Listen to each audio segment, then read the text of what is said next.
आज की आपकी मीटिंग स्टार्ट करती हूँ, रिकॉर्डिंग स्टार्ट करती हूँ। बिस्मिल्लाहिर्रहमानिर्रहीम।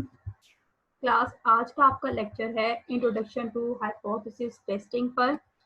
पहले हम लोग पढ़ते हैं कि हमें इसकी ज़रूरत क्यों पड़ती है, बिजनेस में हम लोग हाइपोथेसिस टेस्टिंग क्यों करते हैं। तो इसके बारे में थोड़ा सा ओवरव्यू ले लेते हैं एग्जांपल्स के साथ।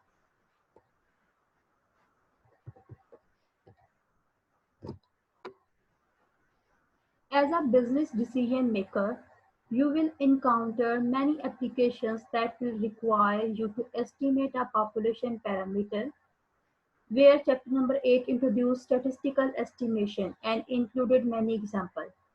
Estimating a population parameter based on a sample statistic is a component of business statistics called statistical inference. An important component of statistical inference is hypothesis testing. In hypothesis testing, a hypothesis or statement concerning a population parameter is identified that we will certify to be true only if the sample evidence is sufficient. We then use sample data to either deny or confirm the validity of the proposed hypothesis. अब क्या होता है, हम लोगों ने जो estimate draw किया होता है पॉपुलेशन पैरामीटर के लिए, वो आपके पास उसको चेक करने के लिए कि आपके पास वो आपका ट्रू है या फॉल्स है, उसके लिए हम लोग टेस्टिंग करते हैं और एक हाइपोथेसिस सेट करते हैं। हाइपोथेसिस को फॉर्मुलेट जब हम लोग कर लेते हैं, उस हाइपोथेसिस के ऊपर हम लोगों ने टेस्टिंग करनी होती है बाय यूजिंग सम एविडेंस। वो एविडेंस क्या होता है, वो हमें सैंपल डाटा ही टेस्ट स्टैटिस्टिक के तौर पर प्रोवाइड करता है। फिर उस एविडेंस को यूज करते हुए हम लोग अपने हाइपोथेसिस को ट्रू या फॉल्स प्रूव करते हैं। तो ये आप लोगों के पास क्या है, टेस्टिंग ऑफ हाइपोथेसिस। इसके लिए आपके पास पहली एग्जांपल दी है। For example, suppose N orange juice plant in Orlando, Florida produces approximately 1,20,000 bottles of orange juice daily. Okay, पहली लाइन में क्या बताया गया कि एक ऑरेंज जूस है जिसमें फ्लोरिडा जो है प्रोड्यूस कर रहा है 1,20,000 bottles. Each bottle is suppose to contain 32 fluid ounces, यानी हर एक के अंदर जो है 32 फ्लड अवेंसेस है, यानी एक जो बोतल है उसके अंदर 32 अवेंसेस की जूस पाया जाता है। However, like all processes, the automated filling machine is subjected to variation. अब क्या है, ये मशीन के जरिए हर बोतल फिल की जाती है, तो हो सकता है कि एक बोतल में कम हो, दूसरे में ज्यादा हो, तो माइनर सा चेंज हो सकता है। And each bottle will contain either slightly more or less than 32 ounce target. यानी मशीन को तो बता दिया गया, इनपुट हमने मशीन को दे दी कि 32 ounces ही बोतल को फिल करना है, लेकिन स्लाइटली डिफरेंस हो सकता है, ज्यादा या कम हो सकता है 32 ounces से। The important thing is that the mean fill is 32 fill ounces. हमारा जो मीन है यानी एवरेज क्या है, वो 32 फ्लड होना चाहिए। Every 2 hours, हर 2 घंटे में, the plant quality manager selects a random sample of bottles and computes the sample mean. अब क्या है कि हर 2 घंटे में जो प्लांट क्वालिटी मैनेजर है, क्वालिटी मैनेजर कौन होता है, क्लास वो मैनेजर होता है जो कि आपके प्रोडक्ट्स की क्वालिटी को एश्योर करता है कि वो अच्छी आपकी क्वालिटी रहे आपकी कंपनी के प्रोडक्ट्स की। सो क्वालिटी मैनेजर जो है उसके लिए क्या करता है, एक रैंडम सैंपल ले लेता है बॉटल्स का, यानी कुछ बॉटल का सैंपल सेलेक्ट कर लेता है। सेलेक्ट करने के बाद कंप्यूट करता है उनका सैंपल मीन, और उनका सैंपल मीन कंप्यूट कर लेता है, यानी उनकी फिलिंग जितना उनका फ्लड है उसकी फिलिंग का सैंपल मीन कैलकुलेट करता है। Because the loss of production time and sales is costly, यानी आपका जो प्रोडक्शन का लॉस है और टाइम का वो आपके पास कॉस्टली होता है। The manager does not wish to assert the hypothesis that the average fill is not 32 fluid ounces unless the sample evidence is strong enough to support that assertion. यानी उसने क्या कहा कि जो आपके पास मैनेजर था उसने हाइपोथेसिस रखा कि 32 फ्लड मीन है उसका, लेकिन जो सैंपल एविडेंस था उसने इस चीज को प्रूव कर दिया कि जो उसने हाइपोथेसिस बनाया गया, उसने जो मीन कंप्यूट किया एवरेज तमाम बॉटल्स का, वो 32 फ्लड ही है। सैंपल से इस चीज का सबूत मिल गया। So if the sample mean is significant distance from the desired 32 evidences, then the sample data will have provided ample evidence that the average fill is not 32 evidences. अब क्या है कि अगर सैंपल डाटा आपके सैंपल डाटा से जो हम लोगों ने इंफॉर्मेशन ली हमारा जो रिक्वायर्ड क्या था 32 अवेंसेस होना चाहिए बोटल्स का। अगर वो नहीं होता है तो इसका मतलब क्या हुआ कि जो मैनेजर का हाइपोथेसिस है वो गलत साबित हो गया। The machine would then be allowed to continue filling bottles until repairs or adjustment. अगर वो आपका इसी के अकॉर्डिंग, इस सबूत के अकॉर्डिंग हम लोग देखेंगे कि अगर आप लोगों का जो हाइपोथेसिस था यानी 32 अवेंसेस होना चाहिए या नहीं होना चाहिए, आपके दो हाइपोथेसिस बनते हैं। तो अगर आपकी सैंपल डाटा से हमें एविडेंस मिल गया कि 32 एविडेंसेस जो है वो होना चाहिए, तो इसका मतलब क्या है कि आपकी मशीन ठीक है और उसको वर्क करते रहना चाहिए। लेकिन अगर वो 32 एविडेंसेस नहीं आया, उससे स्लाइटली डिफरेंट या बहुत ही दूर आपका मीन आ गया, फॉर एग्जांपल 32 एविडेंसेस था लेकिन आपने सैंपल डाटा से सबूत लिया तो आपके पास क्या आया, आप कह सकते हैं 20 एविडेंसेस आ गया, तो बहुत ही कम हो गया, यानी बोतल हाफ भरी जा रही है। तो इसका मतलब क्या हुआ कि फिलिंग जो मशीन है उसमें थोड़ी सी खराबी है, उसको सही होने के लिए जाना चाहिए। तो ये आपके पास क्या है, इस तरह से आप लोग क्या करते हो, हाइपोथेसिस करते हो या टेस्ट करते हो अपने मीन को या डिफरेंट किस्म के पैरामीटर्स को अपने सैंपल डेटा का एविडेंस लेके कि वो ठीक है या गलत है। तो इस चीज को हम किस में पढ़ते हैं, अपने हाइपोथेसिस टेस्टिंग में। Then क्या है, hypothesis testing is performed regularly in many industries. Companies in the pharmaceutical industry must perform many hypothesis tests on new drug products before they are deemed to be safe and effective by the federal food. So आप लोगों को समझ आई इसकी कि हम लोग क्यों use करते हैं hypothesis testing? Then आपके आते हैं नेक्स्ट, वो आपकी नेक्स्ट एग्जांपल है, ये आप लोग खुद पढ़ लेना। मैंने आपको बता दिया कि हम हाइपोथेसिस टेस्टिंग यूज क्यों करते हैं। हमारा टॉपिक है हाइपोथेसिस टेस्ट फॉर मीन्स। पहला टेस्ट हम पॉपुलेशन जो है मीन के लिए करने जाएंगे। उसमें क्या करते हैं, by now you know that information content in a sample is subject to sampling error. The sample mean will almost certainly not equal to the population mean. Therefore, in situations which you need to test a claim about a population mean by using the sample mean, you can't simply compare the sample mean to claim and reject the claim. If X bar and the claim are different, instead you need a testing procedure that incorporates the potential for sampling error. Statistical hypothesis testing provides managers with a structured analytical method for making decisions of this type. If it lets them make decisions in such a way that the probability of decision errors can be controlled or at least measured. Even though statistical hypothesis testing does not eliminate the uncertainty in the managerial environment, the techniques involved often allow managers to identify and control the level of uncertainty. So, आपके statistical hypothesis क्या होते हैं, इसको आप लोगों के लिए testing of hypothesis का एक कंप्लीट स्ट्रक्चर दिया जाता है। उस स्ट्रक्चर में आप लोगों को बताया जाता है कि आप लोगों का मीन, पॉपुलेशन मीन और सैंपल मीन में जो डिफरेंस है उसको एविडेंस दिया जाए कि जब आपका सैंपल मीन है वो आपको करेक्ट इंफॉर्मेशन दे रहा है या रॉन्ग इंफॉर्मेशन दे रहा है, या आपके पॉपुलेशन पैरामीटर से मैच करता है या नहीं करता है। उसके लिए एक टेस्टिंग ऑफ हाइपोथेसिस प्रोसीजर जो है वो बनाया गया है स्टैटिस्टिकल। उसके लिए हम लोग क्या करते हैं, एक प्रॉपर प्रोसीजर है, कुछ स्टेप्स हैं, उन स्टेप्स को आप फॉलो करते हो, एक टेस्ट करते हो, फिर आप लोग एविडेंस लेते हो और आप लोग कंक्लूड कर लेते हो that your hypothesis is true और नॉट। सबसे पहले आपके पास दो तरह के हाइपोथेसिस हमेशा बनते हैं, क्योंकि आपका ये टेस्ट स्टार्ट करने के लिए आपका पहला स्टेप होगा कि आप लोगों ने हाइपोथेसिस बनाने हैं। दो तरह के आपके हाइपोथेसिस बनते हैं, नल और अल्टरनेटिव हाइपोथेसिस। नल हाइपोथेसिस में हमेशा आपके equal, less than equal, greater than equal का साइन यूज किया जाता है। अल्टरनेटिव हाइपोथेसिस में हमेशा आपके पास नॉट इक्वल, अगर आपके नल हाइपोथेसिस में लेस देन का साइन है तो अल्टरनेटिव में हमेशा ग्रेटर का साइन यूज होगा। अगर आपके नल हाइपोथेसिस में ग्रेटर का साइन है तो अल्टरनेटिव में हमेशा लेस देन का साइन यूज होगा। सो नल हाइपोथेसिस और अल्टरनेटिव हाइपोथेसिस दोनों एक दूसरे के हमेशा इनवर्स बनाए जाते हैं, क्योंकि अगर नल हाइपोथेसिस आपका रिजेक्ट हो जाता है, ट्रू नहीं होता है, तो इसका मतलब अल्टरनेटिव हाइपोथेसिस को एक्सेप्ट किया जाएगा। तो इसीलिए हमेशा अपना टेस्ट स्टार्ट करने से पहले दो किस्म के हाइपोथेसिस जो हैं उनको फॉर्मुलेट किया जाता है। एक को कहा जाता है नल हाइपोथेसिस, एक को कहा जाता है अल्टरनेटिव हाइपोथेसिस। नल हाइपोथेसिस को आप लोग H नोट से हमेशा डिनोट करते हो। ये देखिए कैपिटल H नोट, और अल्टरनेटिव हाइपोथेसिस को आप HA से हमेशा शो करते हो।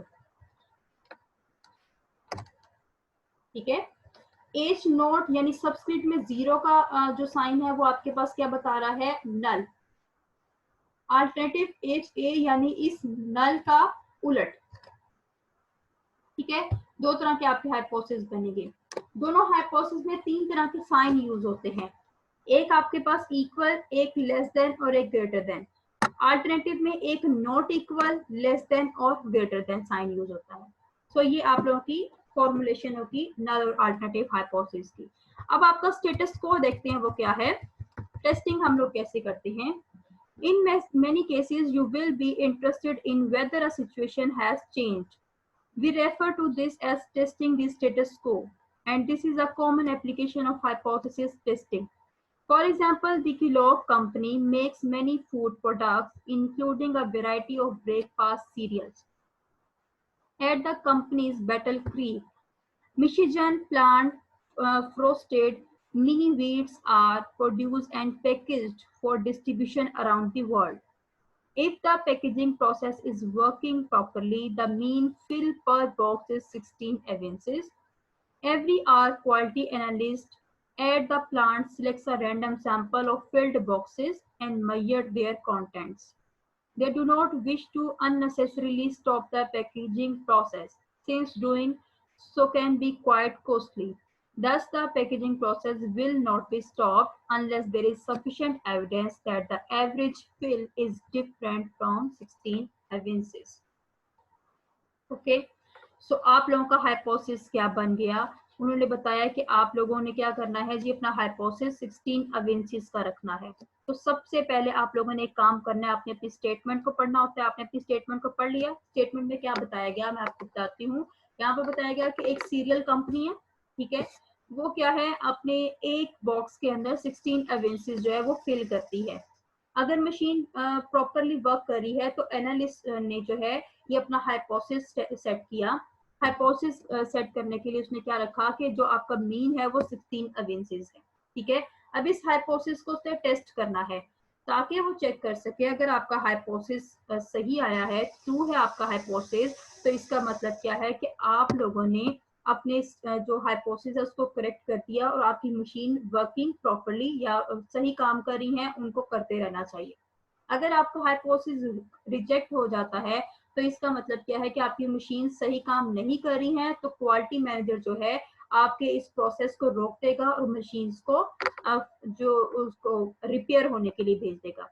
सो उसने क्या किया, टेस्टिंग के लिए एक हाइपोथेसिस सेट किया। क्योंकि 16 अवेंसीज था तो उसने अल्टरनेटिव सबसे पहले, आपने याद रखना जो भी आपको स्टेटमेंट में दिया जाएगा आपने उस हाइपोथेसिस को हमेशा अल्टरनेटिव में रखना होगा। क्यों? क्योंकि null hypothesis is used for possible rejection. तो इसीलिए हर मैनेजर या एनालिस्ट जो होता है स्टैटिस्टिकल एनालिसिस, वो अपने हाइपोथेसिस जो होता है उसको अपने नल अल्टरनेटिव हाइपोथेसिस में पहले रखता है। तो आपका अल्टरनेटिव हाइपोथेसिस क्या होगा, यानी 16 अवेंसीज है तो आपने कैसे बना लेना है, HA, इस तरह से आपने दो साइन लगाने हैं, दो डॉट्स, फिर उसके बाद mu is not equal to 16 ounces, जिसको टेस्ट किया जा रहा है तो उसको लिख दिया इज नॉट इक्वल टू 16 अवेंसीज।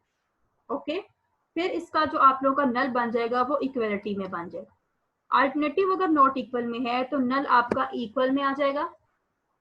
अगर alternative for example less than आता, वो कहता मैनेजर कि आपका जो मीन है वो लेस देन 16 है, यानी 16 अवेंसीज से कम है, तो आप लोग यहाँ पर लेस देन रखते और आपके नल में जाकर ग्रेटर देन का साइन रख देते। ठीक है, अगर आप वो मैनेजर जो है वो अपने टेस्टिंग हाइपोथेसिस बनाता that mu is greater than 16, तो यहाँ पर आपके अल्टरनेटिव में ग्रेटर देन का साइन आता और नल में जाकर ये लेस देन का साइन हो जाता। तो इस तरह से आप लोग अपने जो हाइपोथेसिस है उसको फॉर्मुलेट करते हो। आपको कोई जल्दी नहीं है, आराम से आपने एक एक टॉपिक को समझना है। टेस्टिंग का टॉपिक बहुत इंपॉर्टेंट है। सो अगर आपका यहाँ तक कोई क्वेश्चन है तो आप लोग पूछ सकते हो मुझसे।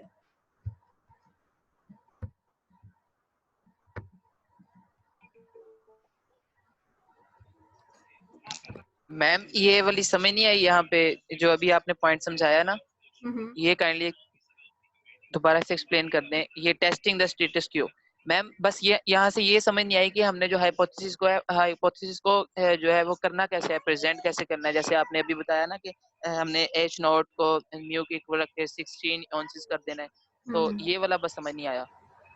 अच्छा, पता क्या है, जब आप लोगों ने अपना हाइपोथेसिस बनाया ना, सबसे पहले ये बात याद रखें कि आपके स्टेटमेंट में क्या गिवन है या आपका मैनेजर या एनालिस्ट क्या क्लेम कर रहा है। तो यहाँ पर आपका एनालिस्ट क्या क्लेम कर रहा है, every hour quality analyst at the plant selected a random sample of field boxes and measure their contents that do not wish at unnecessarily stop the packaging process, since doing so can be quite costly. Thus, the packaging process will not be stopped unless there is sufficient evidence that the average yield is different from 16 evinces. इसका मतलब क्या हुआ कि उसने कहा कि वो नहीं चाहता है कि 16 evinces से कम या ज्यादा आपकी पैकेजिंग हो। अगर ऐसा होता है तो वो स्टॉप नहीं करना चाहता इस प्रोसेस को। वो चाहता है कि वो अगर स्टॉप हो जाता है ये पैकेजिंग प्रोसेस तो बहुत कॉस्टली हो जाएगा और उसके लिए नुकसान का बायस बनेगा।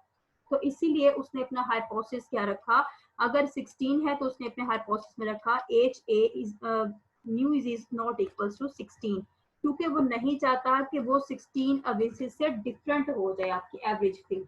तो इसलिए उसने लिखा mu is not equals to 16 अवेसिस।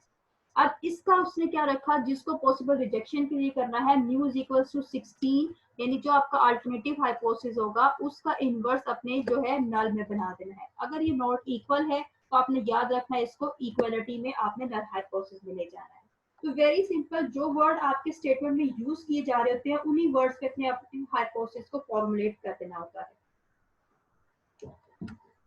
Next,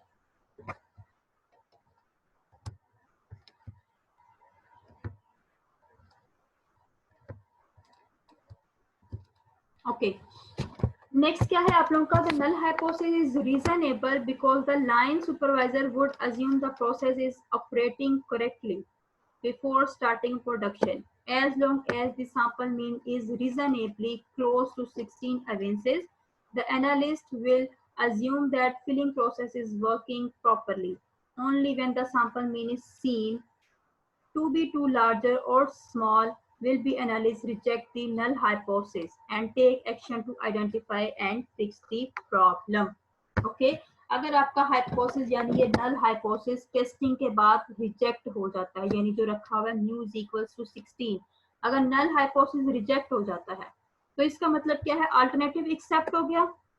अगर अल्टरनेटिव एक्सेप्ट हो गया तो इसका मतलब क्या है कि आप लोगों की मशीन वर्क नहीं कर रही प्रॉपरली, और क्या है, मशीन को रिपेयर के लिए जाना चाहिए और आपका जो प्रोसेस है ये पैकेजिंग का इसको रुक जाना चाहिए, तो ये उनके लिए नुकसान का बायस बनेगा। So it is an another topic. मैं बताने जा रही हूँ कि जो आपका हाइपोथेसिस है ये बहुत ही मैटर करता है। अगर आपका हाइपोथेसिस फॉर्मूला ठीक तरह से होता है तो आपकी एक्सेप्टेंस और रिजेक्शन इसी हाइपोथेसिस पे बेस करती है। हाइपोथेसिस में अगर आपको फॉर एग्जांपल ये नल हाइपोथेसिस एक्सेप्ट हो जाता है, दैट मींस कि आपके प्रोसेस को रुकना नहीं चाहिए, इट विल बी कंटिन्यू। ठीक है, पैकेजिंग प्रोसेस कंटिन्यू रहना चाहिए, आपकी मशीन्स वर्किंग प्रॉपर्ली। लेकिन अगर ये रिजेक्ट हो जाता है इसका मतलब क्या, अल्टरनेटिव एक्सेप्ट हो गया। क्योंकि दो तरह के आपके हाइपोथेसिस बन रहे हैं, एक अगर एक्सेप्ट हो रहा है तो दूसरा रिजेक्ट हो रहा है, दूसरा अगर रिजेक्ट हो रहा है तो फर्स्ट वन एक्सेप्ट हो रहा है। ठीक है, तो अगर आपका नल हाइपोथेसिस एक्सेप्ट हो गया तो अल्टरनेटिव जो है वो रिजेक्ट हो जाएगा और आपके जो एनालिस्ट है वो कहेगा कि आपका जो मशीन है दैट आर वर्किंग प्रॉपरली। लेकिन अगर ये अल्टरनेटिव एक्सेप्ट हो जाता है और नल हाइपोथेसिस रिजेक्ट हो जाता है तो हम कह सकते हैं that machines are not working properly, packaging process will be stopped. Okay, next आप लोगों के पास क्या है, as an other example, previous आपके पास जो एग्जांपल थी जिसमें नल और अल्टरनेटिव हाइपोथेसिस आपने फॉर्मुलेट किए वो इक्वल और नॉट इक्वल के लिए थे। अब आपको जो नेक्स्ट एग्जांपल बताई जा रही है वो आपके लेस देन और ग्रेटर देन के लिए है, इसको भी आपने गौर से समझना है। As another example, the Transportation Security Administration (TSA), which is responsible for screening passengers at US airports, publishes on its website the average waiting times for customer to pass through security. For example, on Mondays between 9 a.m. and 10 a.m., the average waiting time at Atlanta's Hartsfield International Airport is supposed to be 15 minutes or less. ठीक है, फिर इस line को मैं repeat कर रही हूँ. On Monday between 9 to 10, the average waiting time. अच्छा, आप लोगों ने इसको मैं इसलिए हाईलाइट करी ताकि आपको बताती जाऊं साथ साथ जब आपने क्वेश्चन सॉल्व करने आपको इसी तरह स्टेटमेंट्स दी जाएंगी. आपने इन स्टेटमेंट्स को पढ़ के अंदाजा लगाना होगा कि आपका हाइपोथेसिस क्या बनेगा, देन आपका नेक्स्ट प्रोसेस क्या है. तो इन जो स्टेटमेंट को बहुत अच्छे तरीके से आपने पढ़ना है कि आपने अपने हाइपोथेसिस में इक्वलिटी और नॉट इक्वल रखना है. आपने अपने हाइपोथेसिस को लेस देन और ग्रेटर देन के लिए फॉर्मुलेट करना है. आपने अपने हाइपोथेसिस को ग्रेटर या लेस देन के लिए फॉर्मुलेट करना है. ये तीन तरह के आपके हाइपोथेसिस बनते हैं हमेशा. ठीक है, एक इक्वल और नॉट इक्वल जो आपने लास्ट एग्जांपल में कर लिया. सेकंड आपका लेस देन या ग्रेटर देन के लिए बनता है. थर्ड आपका क्या बनता है, जो आप लोगों ने बनाया है वो ग्रेटर देन और लेस देन के लिए बनता है. तो ये तीन तरह के आपके हाइपोथेसिस होंगे. अब देख लें हाइपोथेसिस में आपने कौन सा पॉपुलेशन पैरामीटर यूज करना है. यहाँ पे एवरेज वेटिंग टाइम बता दिया गया, तो इसका मतलब आपने मीन हाइपोथेसिस के तौर पे यूज करना है. The average time at Atlanta's Hartsfield International Airport is supposed to be 15 minutes or less than. ये 15 minutes हो सकता है या less than हो सकता है. Okay, periodically TSA staff will select a random sample of passengers during this time slot and will measure their actual wait times to determine if the average waiting time is longer than the guidelines require. The alternative hypothesis is therefore stated as HA mu is greater than 15 minutes. Okay? So, आपका claim क्या था, जो उसने hypothesis का claim जो आपकी statement होती है ना उसको कहा जाता है हमेशा टेस्टिंग ऑफ हाइपोथेसिस में क्लेम. यहाँ पर जो आपका क्लेम था वो क्या था, उन्होंने कहा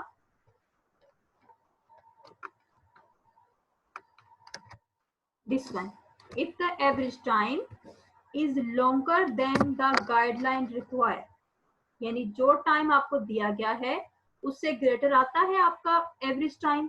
इसका मतलब मैंने कहा जो भी आपका क्लेम होता है कंपनी की तरफ से, मैनेजर की तरफ से, एनालिस्ट की तरफ से, वो हमेशा आपके अल्टरनेटिव में रखा जाता है. तो उसने यही आपका जो था चेक करना है कि ये waiting time, average waiting time greater than है या लॉन्गर. लॉन्गर का मतलब क्या है, ग्रेटर. तो आपने क्या लिख दिया, एच ए, इस तरह से 2 डॉट लगाए, new is greater than 15 minutes. Okay, then the sample data will be used to test the following null and alternative hypothesis. जो भी आपने alternative hypothesis रखा उसका inverse आपने null में बना दिया, यानी alternative अगर greater than है तो null हमेशा less than or equals to बन जाए. ओके, तो ये आप लोगों का तरीका है किसी भी हाइपोथेसिस को फॉर्मुलेट करने का. तो अपने स्टेटमेंट को अच्छी तरह पढ़ा करें. पहले हम लोगों ने 9 से 10 मेरी स्टेटमेंट में पढ़ा कि आपके पास एवरेज वेटिंग टाइम है और वो 15 मिनट्स या लेस हो सकता है. ठीक है, देन जो क्लेम किया गया टेस्ट करने के बाद, सैंपल लेने के बाद, वो क्लेम क्या था कि मीन टाइम है वो लॉन्गर देन 15 है. तो इस क्लेम को हमने किस में रखा, अल्टरनेटिव हाइपोथेसिस में, और उसका इनवर्स हमने बनाकर रख दिया नल हाइपोथेसिस में. Okay, so this is the way कि आप लोग अपना हाइपोथेसिस को फॉर्मुलेट करते हो. Only if the sample mean wait time is substantially greater than 15 minutes will TSA employees reject the null hypothesis and conclude there is a problem with staffing levels. Otherwise they will assume that 15 minutes standard is being met and no action will be taken. इस बात की समझ आई आप लोगों को कि किस तरह से आप हमेशा अपने हाइपोथेसिस को रखते हो या फॉर्मुलेट करते हो. आज का आप लोगों का मैं हाइपोथेसिस को इसलिए कंप्लीटली बता रही हूँ, डिस्क्राइब कर रही हूँ, क्योंकि ये हाइपोथेसिस आप लोगों का बहुत ही अहम चीज है. आप ये समझ लें आपका क्वेश्चन है तो हाइपोथेसिस के आपके बहुत ज्यादा नंबर होंगे. अगर आप लोगों ने हाइपोथेसिस में, फॉर एग्जांपल आपकी स्टेटमेंट में यहाँ गिवन था लॉन्गर देन द गाइडलाइन, और आपने क्या किया, यहाँ पर लेस देन 15 कर दिया. अगर यहाँ पर लेस देन 15 कर देते हो तो आपका पूरा टेस्ट इसके ऊपर बेस करता है, इस अल्टरनेटिव हाइपोथेसिस पे बेस करता है. यहाँ पर लेस देन कर दोगे तमाम टेस्ट आपका डिस्टर्ब हो जाएगा और रिजल्ट्स भी आपके गलत कंक्लूड होंगे. रिजल्ट गलत कंक्लूड हो गए तो आपका जो टेस्टिंग प्रोसीजर है वो इसका मतलब क्या है कि आपके तमाम प्रोसेस को नुकसान देगा। सो इसीलिए आपका हाइपोथेसिस जो है बेहतरीन और बिल्कुल करेक्ट बनना चाहिए। Any question?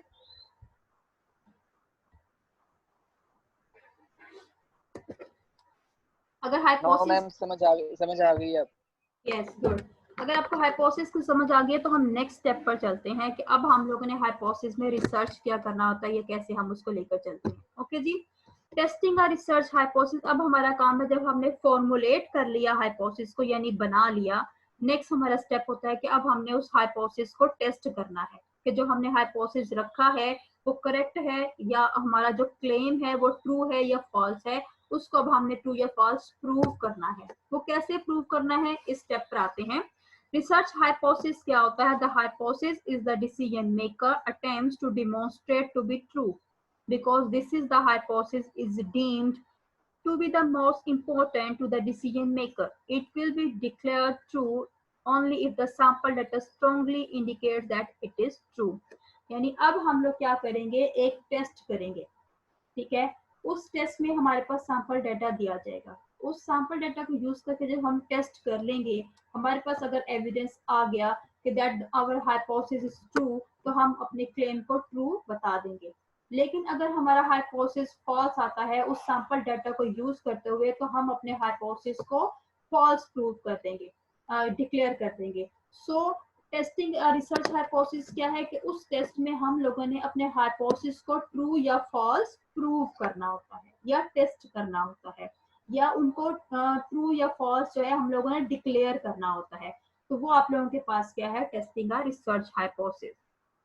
इसके बारे में भी आपको थोड़ी सी डिस्क्रिप्शन पढ़ देती हूँ। Many business and scientific applications involve research applications. For example, companies such as Intel, Procter and Gamble, Dell, Computers, Fizify, and 3M continually introduce new and hopefully improved products. However, before introducing a new product, the companies want to determine whether the new product is superior to the original. In the case of drug companies like Pfizer, the government requires them to show their products are both safe and effective. Because statistical evidence is needed to indicate that the new product is effective, the default position or null hypothesis is that it is no better than the original. यानी अगर आप लोग check करना चाह रहे हो कि आपका प्रोडक्ट सेफ है और इफेक्टिव है, तो आप स्टेटिस्टिकल एविडेंस को इंडिकेट करना चाहते हो कि ये आपका न्यू प्रोडक्ट जो है वो इफेक्टिव है प्रीवियस वन से, तो आपकी डिफॉल्ट पोजीशन क्या होती है, नल हाइपोथेसिस हमेशा। और उस नल हाइपोथेसिस में आप क्या रखोगे, that it is no better than the original. यानी आप इफेक्टिव को चेक करना चाह रहे हो तो आप क्या रखोगे कि आपका जो न्यू है वो ग्रेटर है ओल्ड से, यही चेक करना चाह रहे हो। तो आप लोग क्या कर दोगे, आपने जो नल हाइपोथेसिस यानी आपकी डिफॉल्ट पोजीशन है उस पर आपने रख दिया it is no better than the original, यानी लेस देन का साइन यूज कर दो। सो ये आप लोग नेक्स्ट स्टेटमेंट में जाके पढ़ते जाओगे, आपको मजीद क्लियरिफाई हो जाएगा। In the case of a drug, जब हम ड्रग को चेक कर रहे होते हैं या किसी मेडिसिन को चेक कर रहे होते हैं, that it is unsafe and ineffective, कि ये अनसेफ है या इफेक्टिव नहीं है, the burden of proof is placed on the new product. तो हम न्यू प्रोडक्ट जो है उसके ऊपर प्रूफ, उसको प्रूफ करने के लिए न्यू प्रोडक्ट लेकर आते हैं। न्यू प्रोडक्ट से हम लोग चेक करते हैं कि फर्स्ट वन इफेक्टिव था या न्यू वन इफेक्टिव है, यानी उसका कंपैरिजन कर लेते हैं। And the alternative hypothesis is formulated as a research hypothesis. So alternative hypothesis की जगह पर research hypothesis की जगह पर formulate कर दिया जाता है ताकि उसको हम check कर सकें that first one is effective और old one is effective. Sorry, second one is effective. For example,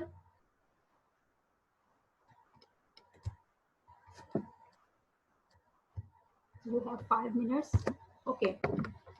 For example, suppose the Goodyear Tire and Rubber Company has a new tread design that its engineers claim will outlast its competitors' leading tire.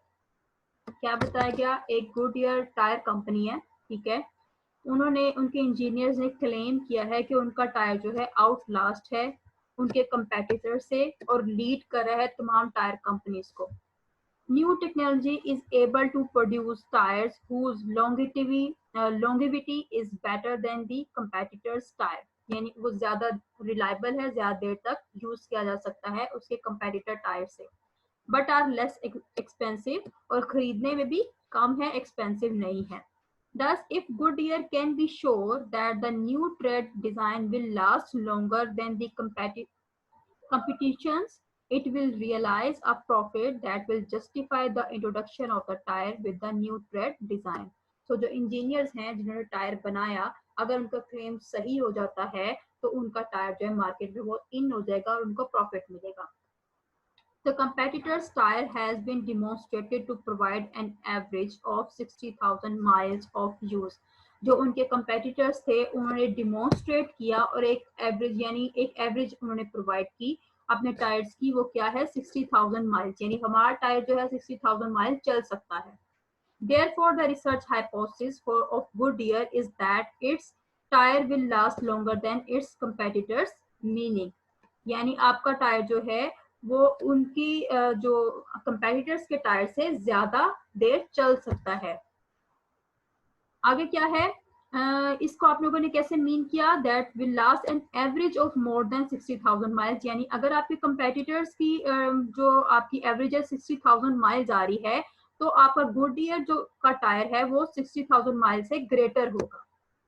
ठीक है, तो ये आपके Goodyear जो engineer है उसका claim हो गया, जिसको मैं यहाँ पे हाईलाइट कर रही हूँ. ये देखें, ये क्लेम हो गया किसका, गुडियर का.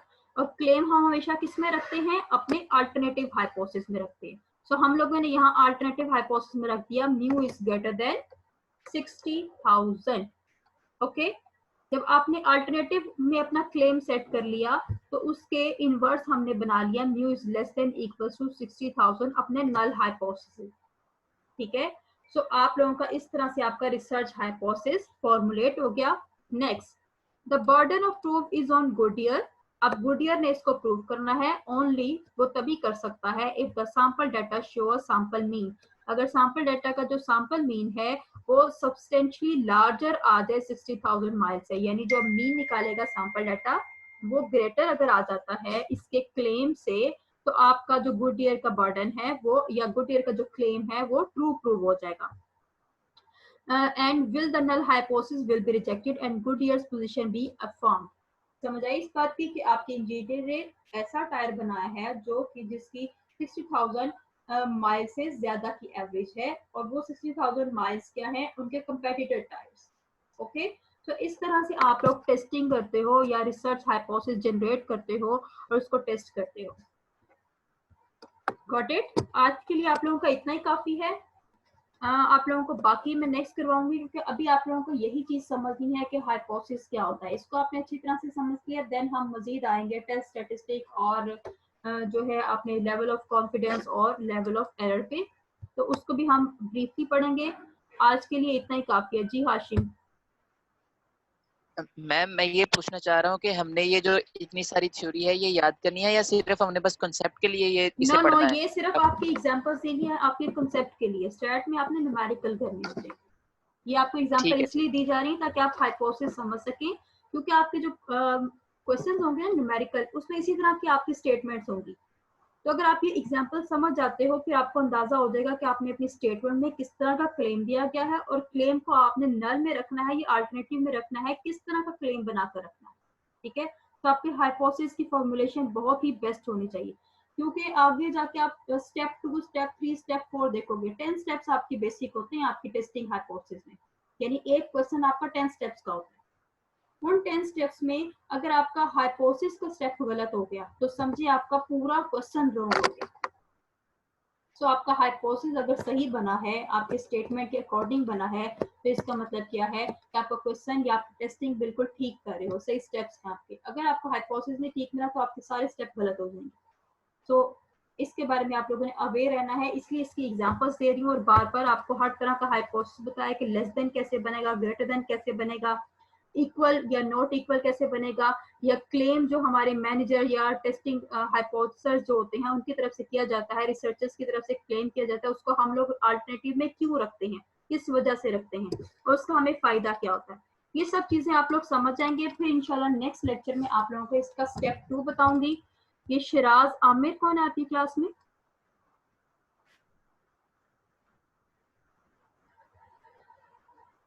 मैम ये हमारी क्लास से नहीं है। बस फिर इसको रिमूव करें।